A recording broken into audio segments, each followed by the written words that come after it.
क्षणमा तपाईँले पाउनुहुन्छ। यदि मिस गर्नु भयो भने त्यो ताजा मनमा हरायो, त्यहाँदेखि बासी खाँदै बस्नुपर्छ। अनि बासीले चाहिँ के हुन्छ नि पखालो लाग्छ है त।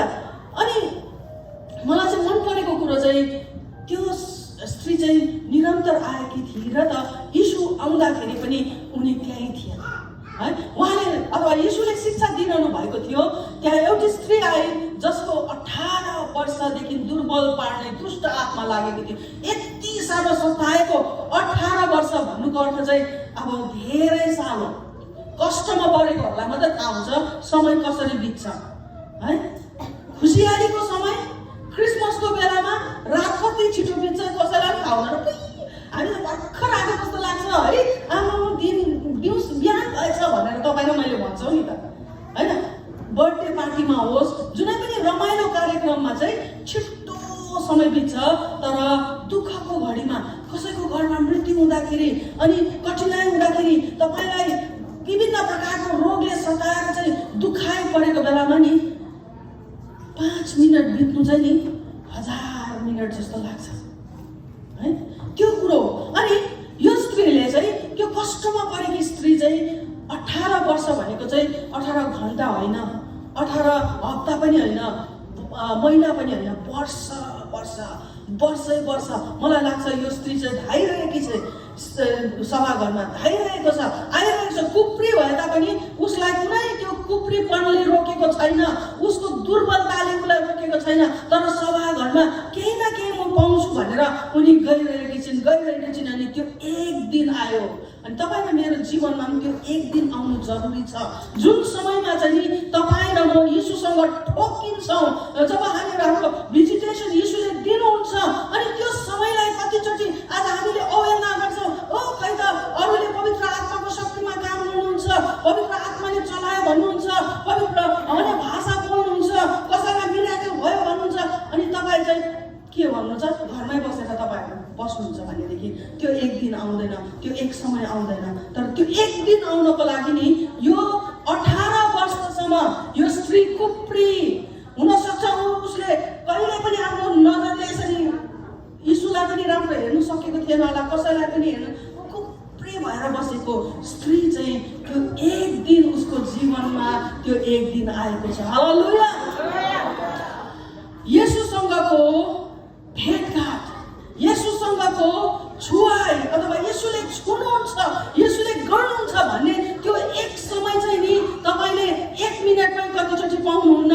18 वर्ष लाग्ला, 20 वर्ष लाग्ला, कहिले 50 वर्ष पनि लाग्ला। तर तपाईँ निरन्तर के गर्नु पर्यो, धाइराख्नु पर्यो। अनि त्यो धाइराख्ने समय चाहिँ के हो भन्दाखेरि मण्डलीमा आइरहनु हो। मण्डलीमा आइरहनु जब आइरहनुहुन्छ भने नि तब चाहिँ तपाईँलाई परमेश्वरको शक्तिले कुनै न कुनै समय छुनुहुन्छ। अनि त्यो एक समय चाहिँ त्यो स्त्रीको जीवनमा आएको छ। हालेलुया। त्यो कुप्री परेकी थिए र आफै पूर्ण रूपले सिधा हुन सक्दैन थियो, उसको दुर्बलतालाई देखाएको छ। यीशुले त्यसलाई देख्नुभयो। हालेलुया। यीशुले देख्न पर्छ हो प्रिय। धेरैचोटि आज हामी किन यीशुले देख्नुहुन्न, किनभने आज हामी चाहिँ आफ्नै गल्ती र अपराधले छोपिरहेका कारणले गर्दाखेरि होइन। यीशुले त निश्चय देख्नुहुन्छ नि, मैले त्यो कुरो भनेको होइन।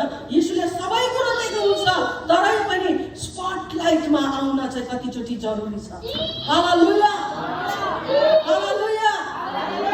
कतिचोटि तपाईँहरू सबैजना एकचोटि भिडमा आउनुभयो नि, म कसैलाई कतिचोटि चिन्दिनँ।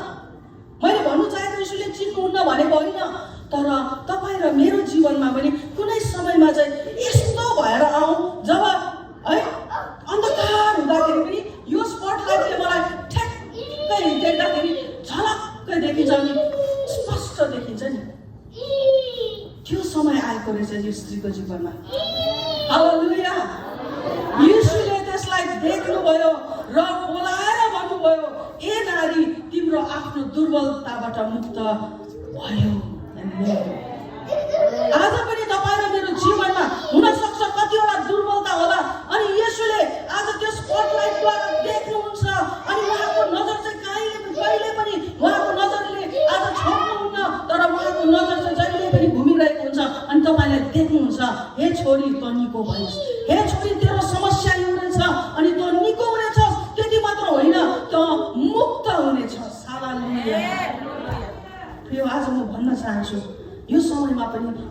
भेटघाट गर्न आइराख्नु भएको छ तपाईँलाई।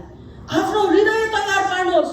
निरन्तर तपाईँको यो स्त्रीले यति साह्रो खुल्ला हृदय लिएर आएको छ अनि त्यो समय भइसकेपछि तिनी आफ्नो दुर्बलताबाट मुक्त भयो। तब उसले त्यसमाथि आफ्नो हात राख्नुभयो। भन्नुको अर्थ यीशुले हात राखिदिनु भयो अनि त्यो तुरन्तै सिधा भइहाले। कस्तो अचम्मको काम! हाम्रो जीवनमा अहिले मिराकलहरू किन देख्दैनौँ? म धेरैचोटि यो कुरो भनिरहेको छु किनभने हामी तयार छैनौँ नि त। We are not ready to see the miracle. We are not ready to do the miracle. हामी येशूको चिन्ह चमत्कार गर्नको लागि आफै तयार भएको छैन। अनि कसरी चाहिँ मिराकल हुने, कसरी चाहिँ मिराकल देख्ने? तयारी म प्रिय। मिराकल देख्नको लागि तयारी हुनुपर्छ। She was ready, always ready. तयारी थिए। प्रभुले कहिले छोड्नुहुन्छ? 18 वर्ष भइसकेको थियो छ अनि त्यो समय उसको समय आएको छ। अनि यहाँनिर के भनेको छ? अन्तमा र त्यो तुरन्त निको भयो। यीशुले हात राख्ने बित्तिकै सिधा भयो। र यहाँ मजाको कुरा चाहिँ के छ? परमेश्वरको प्रशंसा गर्न लागे। हालेलुया, हालेलुया। परमेश्वरको प्रशंसा गर्न लागे।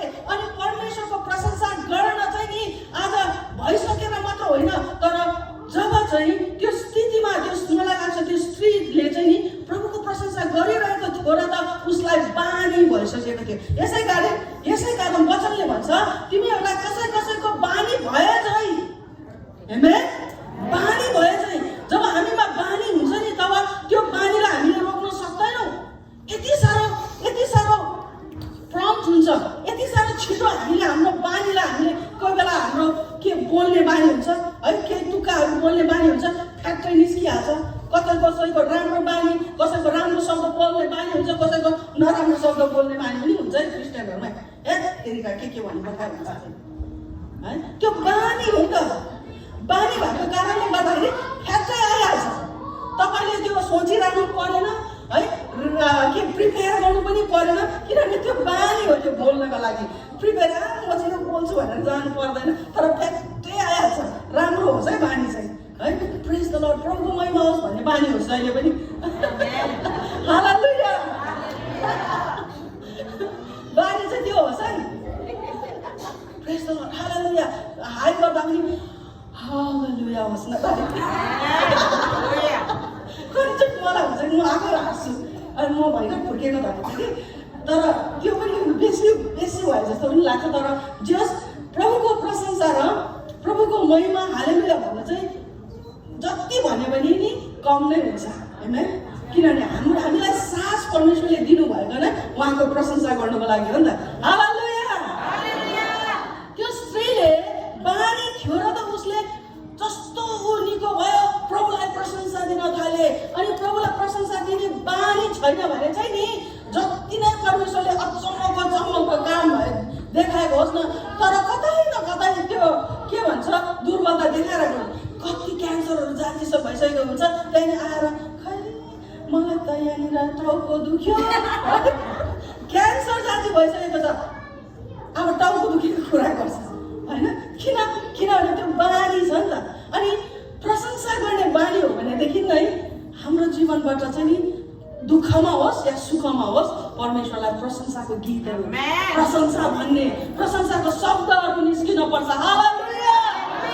यो स्त्रीको जीवनमा त्यो 18 वर्षको दिनमा उसलाई थाहा थिएन कहिले निको हुन्छु भनेर थाहा थिएन।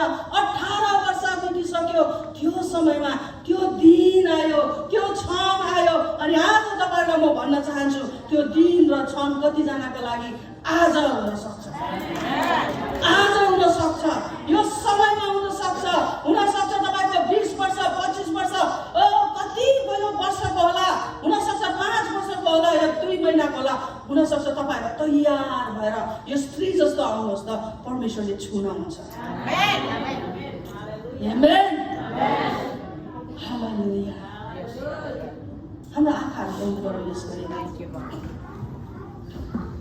त्यो क्षणलाई हामीले हुनसक्छ त्यति साह्रो पर्खाइमा छौँ होला, निको हुने क्षणहरू, कष्ट तपाईँहरूको जीवनमा भनाइ थुकाइ निन्दाहरू आएको त्यो भित्र भएको त्यो जुन चाहिँ आज बन्धनहरू अथवा त्यो कठोर भएर बसिरहेका कुराहरू पनि प्रभुले आज तपाईँ र मेरो जीवनमा कार्य गर्न लागिरहनु भएको छ। Hallelujah, thank you Jesus. Oh, thank you, Jesus. Yeshu. Hallelujah. यो छोरी प्रभु तपाईले निको गर्नु पार्नु भएको छोरी उ थिचिएको थियो, दबिएको थियो, उलाई कुचिएको थियो उनी, तर सजिलैसँग उ तोडिन पाए। हालेलुया। सजिलैसँग उसलाई शैतानले मार्न सकेन। हाम्रो जीवनलाई यसरी याद गर्छौं, हामीलाई शैतानले सजिलैसँग हामीलाई तोड्न सक्दैन, नष्ट पार्न सक्दैन, किनभने तपाईँ मसँग हुनुहुन्छ।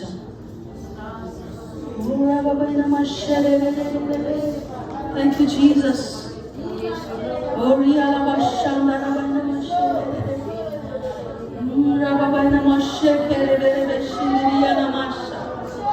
Oh, hallelujah.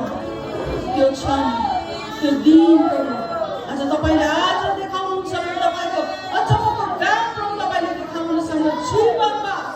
ओ बन्धनमा परेकाहरूलाई प्रभु तपाईले छुटकारा दिनुहोस्, कष्टमा परेकाहरूलाई प्रभु तपाईले निको गर्नुहोस्, मुक्त गर्नुहोस्।